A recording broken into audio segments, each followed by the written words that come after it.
Hi everyone, welcome to Perspectives.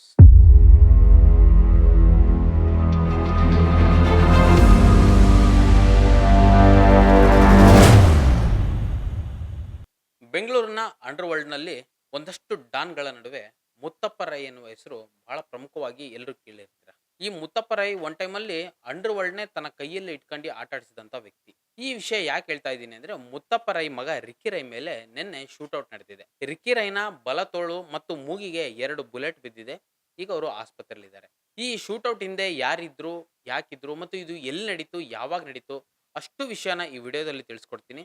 ನಮ್ಮ ಚಾನಲ್‌ನ subscribe ಮಾಡದೇ ಇದ್ರೆ ಈ ಕೂಡಲೇ ಸಬ್ಸ್ಕ್ರೈಬ್ ಮಾಡಿ ಅಂಡ್ ಬೆಲ್ ಐಕಾನ್‌ನ ಒತ್ತಿ. ಅಂಡ್ ಈಗ ನಾನು ವಿಷಯಕ್ಕೆ ಬರ್ತೀನಿ. ಮುತ್ತಪ್ಪ ರೈ ಭೂಗತ ಜಗತ್ನಲ್ಲಿ ಬಹಳ ದೊಡ್ಡ ಡಾನ್ ಒನ್ ಟೈಮಲ್ಲಿ. ಮುತ್ತಪ್ಪ ರೈ ಒಂದು ವಿಡಿಯೋದಲ್ಲಿ ಹೇಳ್ತಾರೆ, ಮುತ್ತಪ್ಪ ರೈ ಹಿಂದೆ ಹುಟ್ಟೂ ಇಲ್ಲ, ಮುಂದೆ ಹುಟ್ಟೋದು ಇಲ್ಲ ಅಂತ. ಮುತ್ತಪ್ರೆ ಅಂತ ಹೇಳೋದು ಮೊದಲು ಯಾರು ಹುಟ್ಟೂ ಇಲ್ಲ, ಇನ್ನೊಬ್ಬ ಹುಟ್ಟಲಿಕ್ಕೂ ಇಲ್ಲ. ಮುತ್ತಪ್ರೆ. ಯಾಕಂದ್ರೆ ಒನ್ ಟೈಮಲ್ಲಿ ಈ ರೀತಿಯ ಡೈಲಾಗ್ಗಳು ಬಹಳ ಫೇಮಸ್ ಆಗಿದ್ವು. ಮತ್ತೆ ಈ ಡೈಲಾಗ್ಗಳು ಕೇಳಿದಾಗ ಎಷ್ಟೋ ಯುವಕರಿಗೆ ಹುಮ್ಮಸ್ ಬರ್ತಿತ್ತು. ಆದ್ರೆ ಇವತ್ತು ಅದು ಅಪ್ರಸ್ತುತ ಅನ್ಸುತ್ತೆ. ಯಾಕಂದ್ರೆ ಭೂಗತ ಜಗತ್ ಅಂದ್ರೆ ಅದು ಭೂಗತ ಜಗತ್ತೇ ಕಣ್ರಿ. ಅಲ್ಲೇನು ಹೊಸ ಹೂವೇನು ಹುಟ್ಟಲ್ಲ. ಅಲ್ಲಿ ಭೂಗತ ಜಗತ್ತಲ್ಲಿ ರೌಡಿಗಳೇ ಅದು. ಮುತ್ತಪ್ಪ ರೈಗೆ ಇಬ್ರು ಮಕ್ಕಳಿರ್ತಾರೆ. ಒಬ್ಬ ಮಗ ರಾಕಿ ರೈ, ಇನ್ನೊಬ್ಬ ರಿಕ್ಕಿ ರೈ ಅಂತ. ರಾಕಿ ರೈ ಹಲವಾರು ಬಾರಿ ಲ್ಯಾಂಡ್ ವಿವಾದಗಳಲ್ಲಿ ಮತ್ತು ಈ ಜಗಳಗಳಲ್ಲಿ ಕಾಣಿಸ್ಕೊಂಡಿದ್ರು. ಆದ್ರೆ ರಿಕ್ಕಿ ರೈ ಎಲ್ಲೂ ಕಾಣಿಸ್ಕೊಂಡಿರ್ಲಿಲ್ಲ. ರಿಕ್ಕಿ ರೈ ಈಗ ಫಾರಿನಲ್ಲಿ ಹೋಗಿ ಸೆಟ್ಲ್ ಆಗಿದ್ರು ಅವರ ಹೆಂಡತಿ ಮಗು ಜೊತೆ. ಒಂದ್ 2 ದಿನದ ಹಿಂದೆ ಬೆಂಗಳೂರಿಗೆ ಯಾವುದೇ ಕಾರಣಕ್ಕೆ ಬರ್ತಾರೆ ರಿಕ್ಕಿ ರೈ. ಬೆಂಗಳೂರಿನಲ್ಲಿ ಮುತ್ತಪ್ಪ ರೈಗೆ 2 ಮನೆ ಇರುತ್ತೆ. ಒಂದು ಸದಾಶಿವನಗರದಲ್ಲಿ, ಇನ್ನೊಂದು ಬಿಡದಿಯಲ್ಲಿ. ಬಿಡದಿಯಲ್ಲಿ ಮನೆ ಮತ್ತೆ ತೋಟ ಎಲ್ಲ ಇರುತ್ತೆ. ಸದಾಶಿವನಗರದಲ್ಲಿ ಮನೆಯಲ್ಲಿರುವ ರಿಕ್ಕಿ ರೈ ಬಿಡದಿಗೆ ನಿನ್ನೆ ಹೋಗ್ತಾರೆ ಯಾವುದೋ ಕಾರಣಕ್ಕೆ. ತೋಟದಲ್ಲಿ ರೆಸ್ಟ್ ಮಾಡೋಣ ಅಂತ. ಸುಮಾರು 7 ಗಂಟೆಗೆ ಹೋಗ್ತಾರೆ. 11 ಗಂಟೆವರೆಗೂ ತೋಟದಲ್ಲೇ ಇರ್ತಾರೆ. ಅಂದ್ರೆ ರಾತ್ರಿ 11 ಗಂಟೆ. 11 ಗಂಟೆಗೆ ತಮ್ಮ ಬ್ಲಾಕ್ ಫಾರ್ಚುನರ್ ಕಾರ್ನಲ್ಲಿ ರಿಟರ್ನ್ ಹೊರಡುವಾಗ ಏನೋ ಸೌಂಡ್ ಆಗತ್ತೆ. ಅಂಡ್ ಆ ಕ್ಷಣಕ್ಕೆ ಅವ್ರಿಗೆ ನೆನಪಾಗತ್ತೆ, ಪರ್ಸ್ ಮರ್ತು ಬಂದಿದ್ದೀನಿ ಅಂತ. ವಾಪಸ್ ಹೋಗಿ ಪರ್ಸ್ ತಗೊಂಡು ವಾಪಸ್ ಅವ್ರು ಮತ್ತೆ ಅಲ್ಲಿಂದ ಹೊರಡೋದು ಸುಮಾರು 12:50. ಅಂದ್ರೆ 1-1:45 ಗಂಟೆ ನಂತರದಲ್ಲಿ ಅವ್ರು ಅಲ್ಲಿಂದ ಹೊರಡ್ತಾರೆ. ಹೊರಡುವಾಗ ಕಾರು ಅಂದ್ರೆ ಅಲ್ಲೇನು ಬಿಡದಿಯ ಮನೆಯ ಗೇಟ್‌ನಿಂದ ಸ್ವಲ್ಪ ಮುಂದೆ ಬಂದು ಅಲ್ಲಿ ರೈಲ್ವೆ ಕ್ರಾಸಿಂಗ್ ಇರತ್ತೆ. ಅಲ್ಲಿವರೆಗೂ ಬಂದ ತಕ್ಷಣ ಒಂದು ಬುಲೆಟ್ ಫೈರ್ ಆಗತ್ತೆ. ಆ ಬುಲೆಟ್ ಸೀದಾ ಬಂದು ಬೀಳೋದೆ ಡ್ರೈವರ್ ಸೀಟ್ ಹತ್ರ. ಅಂದ್ರೆ ಡ್ರೈವರ್ ಕೂರ್ತಾರಲ್ಲ ಆ ಡೋರಿಗೆ ಬಂದು ಬೀಳತ್ತೆ. ಅಂಡ್ 2 ಮತ್ತು 3ನೇ ಬುಲೆಟ್ಟು ಸೀದಾ ಒಂದು ಬೀಳೋದೆ ರಿಕ್ಕಿ ರೈನ ಒಂದು ಬಲತೋಳಿಗೆ, ಇನ್ನೊಂದು ಮೂಗಿಗೆ. ಮೊದಲನೇ ಬುಲೆಟ್ ಯಾಕೆ ಅಲ್ಲಿಗೆ ಬಿತ್ತು ಅಂದ್ರೆ, ಒಂದಷ್ಟು ಜನ ಕೆಲವ್ರಿಗೆ ಕ್ರೇಜ್ ಇರುತ್ತೆ ಡ್ರೈವಿಂಗ್ ಕಲ್ತವ್ರಿಗೆ. ಯಾಕಂದ್ರೆ ನಾವು ಡ್ರೈವಿಂಗ್ ಕಲ್ತ ನಂತರ ನಾವೇ ಡ್ರೈವಿಂಗ್ ಮಾಡಬೇಕು, ಎಲ್ಲೇ ಹೋದ್ರು ಟ್ರಾವೆಲಿಂಗ್ ಹೋದ್ರು ನಾವೇ ಡ್ರೈವಿಂಗ್ ಮಾಡಬೇಕು ಅಂತ. ಅದೇ ರೀತಿ ಕ್ರೇಜ್ ಇರುವ ವ್ಯಕ್ತಿ ರಿಕ್ಕಿ ರೈ. ರಿಕ್ಕಿ ರೈ ಎಲ್ಲೇ ಹೋಗ್ಲಿ, ಬೌನ್ಸರ್ ಇರಲಿ, ಬೌನ್ಸರ್ ಜೊತೆಗೆ ಡ್ರೈವರ್ ಇರಲಿ, ತಾನೇ ಡ್ರೈವ್ ಮಾಡಬೇಕು ಅಂತಿರ್ತಾರೆ. ಆದರೆ ಅನ್ಫಾರ್ಚುನೇಟ್ಲಿ ಅವರು ನಿನ್ನೆ ಡ್ರೈವಿಂಗ್ ಮಾಡೋದಿಲ್ಲ. ಅವರು ನಿನ್ನೆ ಹಿಂದ್ಗಡೆ ಸೀಟಲ್ಲಿ ಕೂತಿರ್ತಾರೆ. ಮುಂದೆ ಸೀಟ್‌ನಲ್ಲಿ ಡ್ರೈವರ್ ಬಸವರಾಜ್ ಇರ್ತಾರೆ. ಪಕ್ಕದ ಸೀಟ್‌ನಲ್ಲಿ ಅವರ ಬಾಡಿ ಗಾರ್ಡ್ ಅಂದ್ರೆ ಅವರ ಗನ್ ಮ್ಯಾನ್ ರಾಜ್‌ಪಾಲ್ ಇರ್ತಾರೆ. ಈ ಬುಲೆಟ್ ಫೈರ್ ಆದ ತಕ್ಷಣ ಡ್ರೈವರ್ ಬಸವರಾಜ್ ಮತ್ತೆ ರಾಜ್‌ಪಾಲ್ ಇಳಿದು ಸುತ್ತಮುತ್ತ ನೋಡ್ತಾರೆ. ಅಲ್ಲಿ ಯಾರು ಕಾಣೋದಿಲ್ಲ. ಅಂಡ್ ಅವ್ರು ತಕ್ಷಣಕ್ಕೆ ರಿಕ್ಕಿ ರೈಗೆ ಬಿದ್ದಿರುವಂತ ಬುಲೆಟ್ ನೋಡಿ ಮೂಗಿಗೆ ಬಟ್ಟೆ ಕಟ್ಟಿ, ಕೈಗೆ ಬಟ್ಟೆ ಕಟ್ಟಿ ಸೀದಾ ಅಲ್ಲಿ ಹತ್ರದಲ್ಲಿರುವ ರಾಮನಗರ ಒಂದು ಹಾಸ್ಪಿಟಲ್‌ಗೆ ಕರ್ಕೊಂಡು ಹೋಗ್ತಾರೆ. ಅವರು ಒಂದು ಆಂಬ್ಯುಲೆನ್ಸ್ ಮಾಡಿ ತಕ್ಷಣಕ್ಕೆ ಮಣಿಪಾಲ್ ಹಾಸ್ಪಿಟಲ್‌ಗೆ ರಿಕ್ಕಿ ರೈನ ಸಾಗಿಸ್ತಾರೆ. ರಿಕ್ಕಿ ರೈ ಈಗ ಮಣಿಪಾಲ್ ಆಸ್ಪತ್ರೆಯಲ್ಲಿ ಚಿಕಿತ್ಸೆಯನ್ನ ಪಡಿತಿದ್ದಾರೆ. ಈಗಾಗಲೇ ಪೊಲೀಸ್‌ನವರು ಎಫ್ಐಆರ್‌ನ ದಾಖಲಿಸಿಕೊಂಡಿದ್ದಾರೆ. ಈಗ ಹಲವಾರು ಕಡೆ ತನಿಖೆ ಕೂಡ ನಡೆಸ್ತಾ ಇದ್ದಾರೆ. ಸ್ಥಳದಲ್ಲಿ ಸಹ ತನಿಖೆ ನಡೆಸ್ತಿದ್ದಾರೆ, ಮಾಜರ್ ಮಾಡ್ಕೊಂಡಿದ್ದಾರೆ.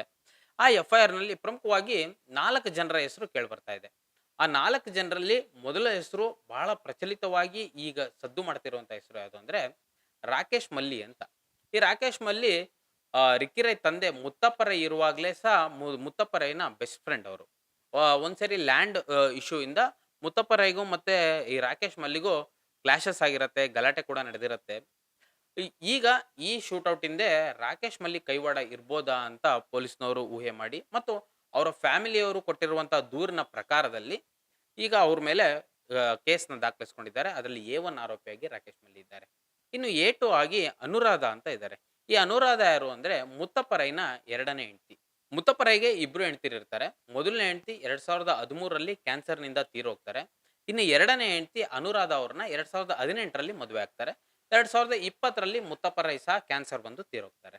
ಈ ಅನುರಾಧ ಅವರು ಸಹ ಮುತ್ತಪ್ಪ ರೈ ಮತ್ತು ಮುತ್ತಪ್ಪ ರೈ ಮಕ್ಕಳಿಗೆ ಹಲವಾರು ಬಾರಿ ಕಿರುಕುಳ ನೀಡಿದ್ರು ಅಂತ ಹೇಳಿ ಮುತ್ತಪ್ಪ ರೈ ಹೇಳಿದ್ರು ಅಂತ ಅವರ ಮಗ ರಿಕ್ಕಿ ರೈ ಕಂಪ್ಲೇಂಟ್‌ನಲ್ಲಿ ಮೆನ್ಷನ್ ಮಾಡಿದ್ದಾರೆ. ಅದಕ್ಕೋಸ್ಕರ ಈ ಶೂಟೌಟ್ ಹಿಂದೆ ಅನುರಾಧ ಅವ್ರ ಕೈವಾಡ ಇರ್ಬೋದು ಅಂತನೂ ಸಹ ಹಲವಾರು ಗುಮಾನಿ ಎದ್ದಿದೆ ಈಗ. ಇನ್ನು ಮೂರನೇ ಹೆಸರು ನಿತೇಶ್ ಎಸ್ಟೇಟ್‌ನ ಓನರ್ ಆದಂತ ನಿತೇಶ್ ಶೆಟ್ಟಿ ಮೇಲ್ಗಡೆ ದಾಖಲಾಗಿದೆ. ಇನ್ನು ನಾಲ್ಕನೇದಾಗಿ ವೈದ್ಯನಾಥನ್ ಎಂಬುವರ ಮೇಲೆ ದಾಖಲಾಗಿದೆ. ಈ 4 ಜನನು ಸಹ ಮುತ್ತಪ್ಪ ರೈ ಇದ್ದಂಥ ಕಾಲದಿಂದನೂ ಮುತ್ತಪ್ಪ ರೈ ಜೊತೆ ಹಲವಾರು ವಿವಾದಗಳಲ್ಲಿ ಇದ್ದವರು.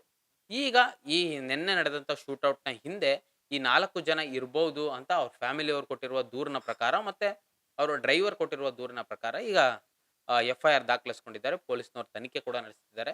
ಇದರಿಂದ ಯಾರಿರ್ಬೋದು, ಏನಾಗಿರ್ಬೋದು ಎಲ್ಲ ವಿಷಯನೂ ಸಹ ಪೊಲೀಸ್‌ನವರ ತನಿಖೆ ನಂತರನೇ ನಮಗೆ ಗೊತ್ತಾಗಬೇಕಾಗಿದೆ.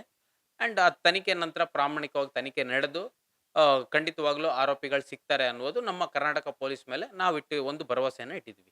ಮುತ್ತಪ್ಪ ರೈ ಹೆಂಗ್ ಫೀಲ್ಡಿಗೆ ಬಂದ್ರು ಅಂದ್ರೆ ಬೆಂಗಳೂರಿನ ಭೂಗತ ಜಗತ್ತಿನ ದೊರೆಯಾದಂತ ಜೈರಾಜ್ ಮರ್ಡರ್ ಕೇಸ್‌ನಲ್ಲಿ ಮುತ್ತಪ್ಪ ರೈ ಮುನ್ನೆಲೆಗೆ ಬರ್ತಾರೆ. And MG. ರೋಡ್‌ನಲ್ಲಿ ಒಂದು ಕೊಲೆ ಆಗತ್ತೆ ಆ ಟೈಮಲ್ಲಿ. ಆ ಟೈಮ್‌ನಲ್ಲೂ ಸಹ ಮುತ್ತಪ್ಪ ರೈ ಹೆಸರು ಕೇಳಿಬರುತ್ತೆ. ಇದೇ ರೀತಿಯಲ್ಲಿ ಮುತ್ತಪ್ಪ ರೈ ಅಂಡರ್ ವರ್ಲ್ಡ್‌ಗೆ ಎಂಟರ್ ಆಗ್ತಾರೆ. ಮುತ್ತಪ್ಪ ರೈ ಅಂಡರ್ ವರ್ಲ್ಡ್‌ಗೆ ಎಂಟರ್ ಆದ ನಂತರದಲ್ಲಿ ಅವ್ರು ಸಾವಿರಾರು ಕೋಟಿ ಆಸ್ತಿಯನ್ನ ಮಾಡ್ತಾರೆ.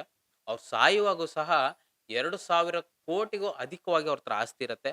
ಅಂಡ್ ಅವ್ರು ಸಾಯ್ತಿದ್ದೀನಿ ಅಂತ ಗೊತ್ತಾದಾಗ ಅವ್ರಿಗೆ ಕ್ಯಾನ್ಸರ್ ಬಂದು 2020ರಲ್ಲಿ ಅವ್ರು ಎಲ್ಲರ ಹೆಸರಿಗೆ ಆಸ್ತಿಗಳನ್ನ ಬರೀತಾರೆ. ಅವ್ರ ಮಕ್ಕಳ ಹೆಸರಿಗೆ, ಅವ್ರ ಹೆಂಡತಿ ಹೆಸರಿಗೆ, ಮತ್ತೆ ಅವ್ರ ಜೊತೆ ಕೆಲಸ ಮಾಡಿದಂಥ ಎಲ್ರಿಗೂ ಬರೀತಾರೆ.